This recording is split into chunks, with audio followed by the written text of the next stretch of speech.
Mike Calamari, president of Calvary Hospital. With Calvary at Home, experience our unique Calvary care right in your own home. Call us today at 718-518-2465.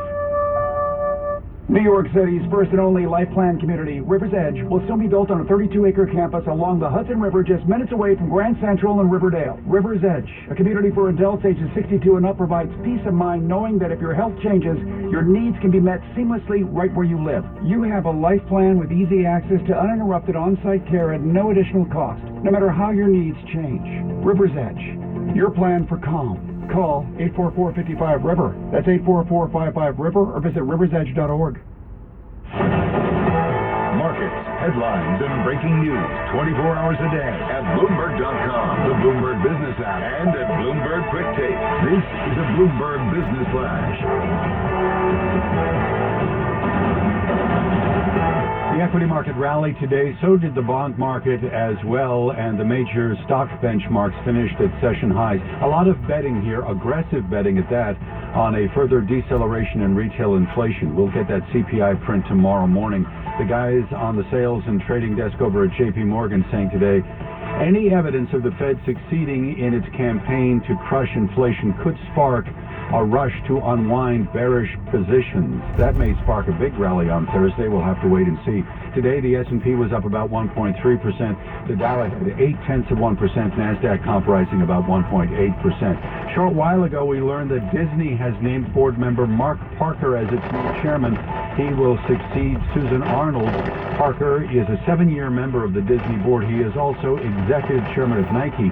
Disney shares right now in the late higher by about 1.6%. Also want to point out that shares in Caterpillar finished at a record high today, talking about this rally in stocks. Cat shares finishing today just under 251. We were up about 0.1%. Mentioned the rally in bonds. As a result, long-term interest rates lower today, 10-year losing 8 basis points to 353. I'm Doug Prisner. That is your Bloomberg Business Flash. Yeah, one more Disney headline. Bob Iger's mandate to adapt the business for the shifting landscape. So something we will continue to follow. How long? I don't know. But it does sound like, he's hitting the ground running and addressing certainly the shareholder concerns and what's been going on. So kind of interesting.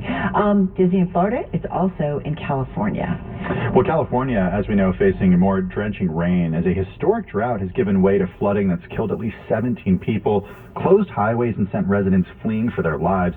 3 more storms are lined up to hit the Golden State through the weekend, threatening to push swollen rivers over their banks and trigger more mudslides and power outages this Carol, according to state officials. Yeah, I mean, if you've seen any video of what's going on or you have family there, you know it's really rough.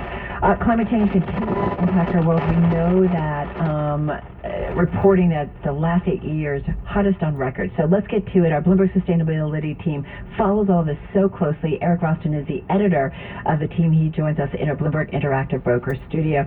So glad to have you here with us.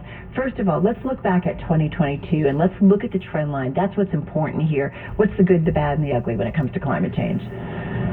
The sad fact, I guess, or maybe there's something we can take from this, is that the annual temperature record has become quite predictable. As you said, the last 8 years are the hottest on record, dating back to the middle of the 19th century. It's 9 years according to NASA. And what's interesting is the predictability of global warming, the reliability, for what it's worth, of the extra heat that the Earth is taking on. It makes it's counterintuitive, but the annual temperature record actually says something else other than the globe is warming. Because obviously the globe is warming. Every decade has been warmer than the last since the 1960s. But back-to-back temperature years really give you more information about weather variability, about whether there was an El Nino or a hot period in the Pacific or a cool La Nina. Last year there was a La Nina, so it was not a record year. It was only, in quotation marks, the 5th hottest year. Well, that variability is really what I want to talk about, and the idea of linking that kind of large-scale stuff to the extreme storms that we're starting to see. I mean, Carol, I don't know about you, but it's like every few weeks there's some, once in a lifetime storm, once in a generation snow that disrupts air travel over the holidays, and then a few weeks later there's a once in a century storm in California that leads to 17 deaths. I don't know, Eric. I mean, it doesn't seem like once in a lifetime or once in a generation to me anymore. That's exactly right. And I think the last 5 to 10 years have been continuing education in what climate change really means. And one thing you hear and will continue to hear, particularly in the summer, is that every hottest summer you've ever experienced is the coolest summer of the rest of our lives. That's crazy.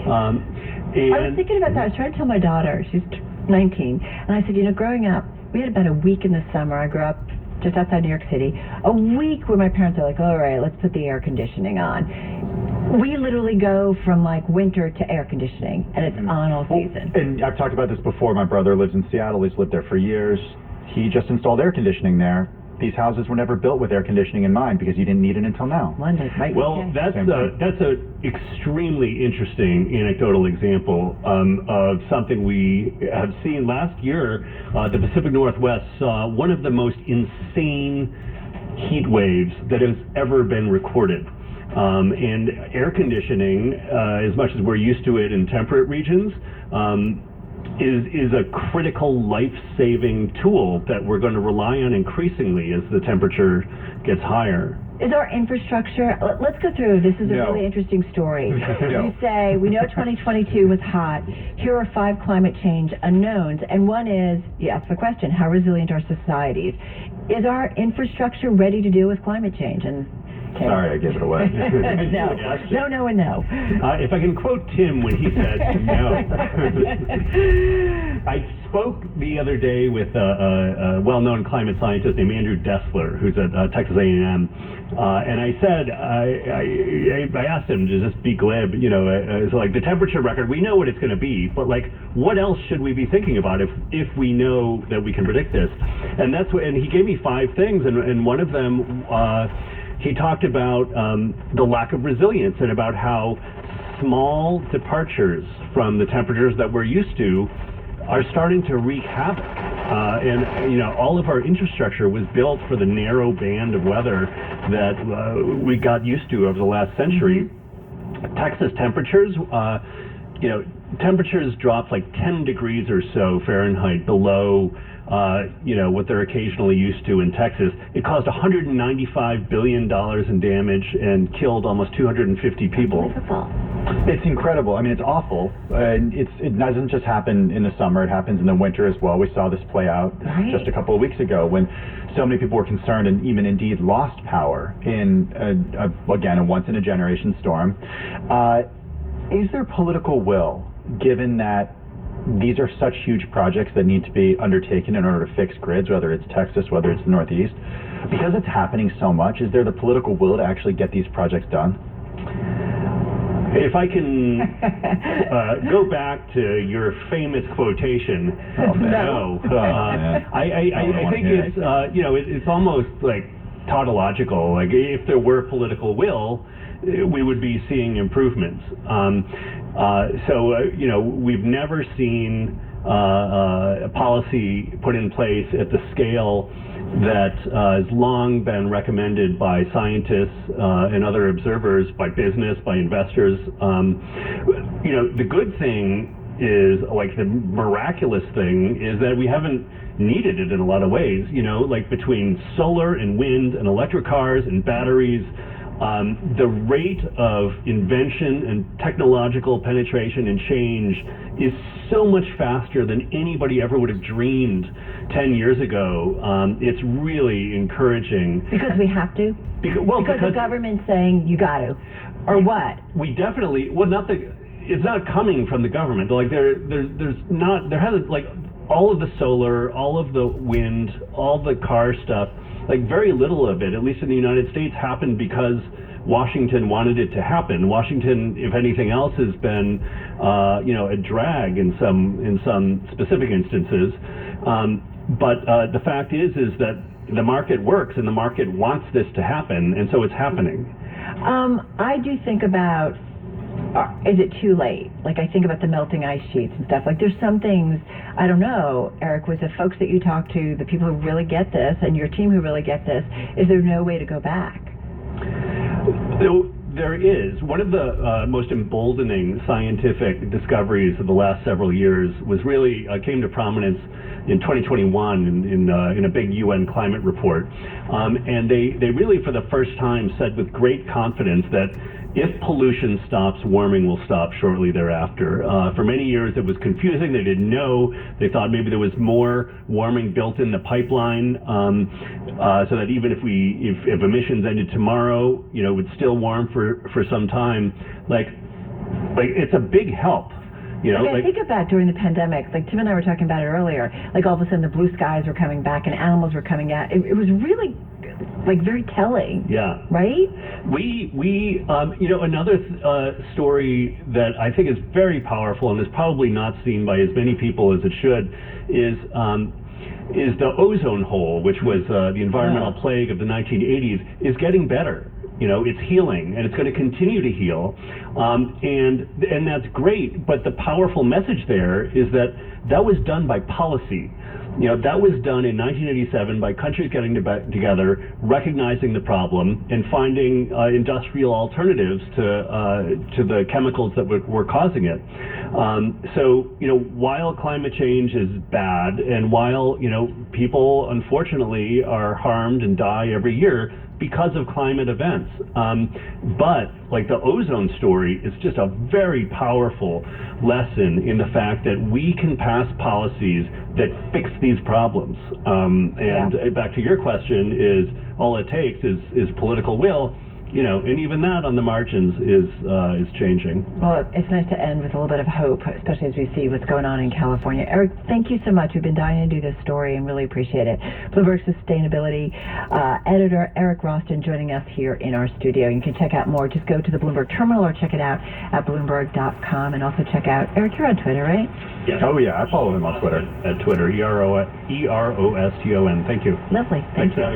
Well, let's get to world and national news. Nancy Lyons is in our 99.1 newsroom in Washington, D.C. Hey, Nance. Hey, Tim. Normal flight operations are resuming across the country, but there are many flights still delayed or canceled altogether. The FAA earlier in the day had to issue a nationwide ground stop after an airline computer glitch. Jill Ellis-Worthington was on a plane to Houston when the ground stop occurred. You're in the air, you're trusting that the technology and the people and everything is going to work the way it should. And it did, thankfully, but I mean, it shows how vulnerable we are at some point. Ellis-Worthington was flying from Tampa. The Biden administration is investigating what went wrong. House Speaker Kevin McCarthy says embattled New York Republican George Santos deserves to remain in Congress despite local GOP officials' demands that he resign after winning the election on deceit, lies, and fabrications. Those are their words. Bloomberg congressional reporter Zach Cohen says it's likely a numbers game with McCarthy. If the House were to expel him, that would mean that Republicans would have a much narrower majority by another seat, at least until a special election could be held in Long Island for his replacement. And it's not even a given that a Republican would win that seat. Bloomberg's Zach Cohen. McCarthy says unless Santos is charged with a crime, he has a right to serve. The U.S. government is reminding us COVID-19 is still here. The Department of Health and Human Services has again extended the COVID-19 public health emergency, maintaining measures that have expanded access to health care for millions of Americans since the outbreak began in 2020.